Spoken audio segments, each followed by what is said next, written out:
Rapid action battalion বিলুপ্ত করে special response battalion গঠনসহ একগুচ্ছ গুরুত্বপূর্ণ সিদ্ধান্ত নিয়েছে তারেক রহমান সরকার। গুম-খুন ক্রসফায়ারের মতো ঘটনার জন্য জাতিসংঘসহ বিভিন্ন আন্তর্জাতিক মানবাধিকার সংগঠন র্যাবের বিলুপ্তি চেয়েছিল। এদিকে বর্ষাকালে উন্নয়ন কাজে ভোগান্তি ও কাজের মান নিয়ে প্রশ্ন এড়াতে দেশে অর্থবছরের সময়কাল পরিবর্তনের সিদ্ধান্ত নিয়েছে সরকার। বর্তমানে জুলাই থেকে জুন পর্যন্ত অর্থবছর গণনা করা হলেও নতুন সিদ্ধান্ত অনুযায়ী ১ এপ্রিল থেকে ৩১ মার্চ পর্যন্ত হবে অর্থবছর। বিস্তারিত মোনার হোসাইনের রিপোর্টে। আইন শৃঙ্খলা নিয়ন্ত্রণ ও পরিস্থিতি উন্নয়নের প্রতিশ্রুতি দিয়ে ২০০৪ সালে গঠন করা হয় র্যাপিড অ্যাকশন ব্যাটালিয়ন র্যাব। জঙ্গিবাদ, চরমপন্থা বা উগ্রবাদ দমনে শুরু থেকে বিতর্কের জন্ম দিয়েছে এই এলিট ফোর্স। প্রতিষ্ঠার পর ২০ বছর র্যাবের হাতে ক্রসফায়ারে নিহত হয়েছে প্রায় ৩,০০০ জন।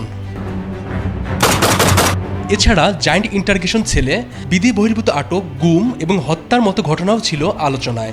জুলাই গণ অভ্যুত্থানের পর র্যাব বিলুপ্তির আলোচনা সামনে আসে।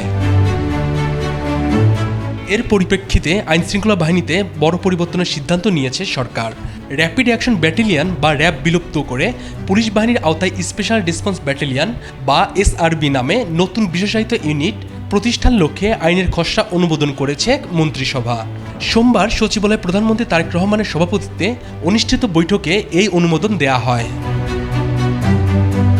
মন্ত্রিসভায় নেওয়া হয়েছে আরও একগুচ্ছ সিদ্ধান্ত। দীর্ঘদিনের প্রচলিত হিসাব ভেঙে নতুন অর্থবছরে পা রাখতে যাচ্ছে বাংলাদেশ। এখন থেকে ১ জুলাইয়ের পরিবর্তে সরকারের অর্থবছর গণনা শুরু হবে ১ এপ্রিল থেকে। বর্ষাকালে অবকাঠামোগত উন্নয়ন ব্যাহত হওয়া ও জনদুর্ভোগ এড়াতেই এই উদ্যোগ। ২০২৭-২৮ সময়কালকে ৯ মাসের রূপান্তরকালীন অর্থবছর ধরে ২০২৮-২৯ অর্থবছর থেকে নতুন এই নিয়ম পুরোপুরি কার্যকর হবে। একই সাথে অস্ট্রেলিয়ার ডারউইনে স্বাগতিকদের ৯ উইকেটে হারিয়ে প্রথমবারের মতো টেস্ট জয়ের অবিস্মরণীয় সাফল্যে ক্রিকেট দলকে আন্তরিক শুভেচ্ছা ও অভিনন্দন জানিয়েছে মন্ত্রিসভা। মনোয়ার হোসাইন, ২১ টেলিভিশন।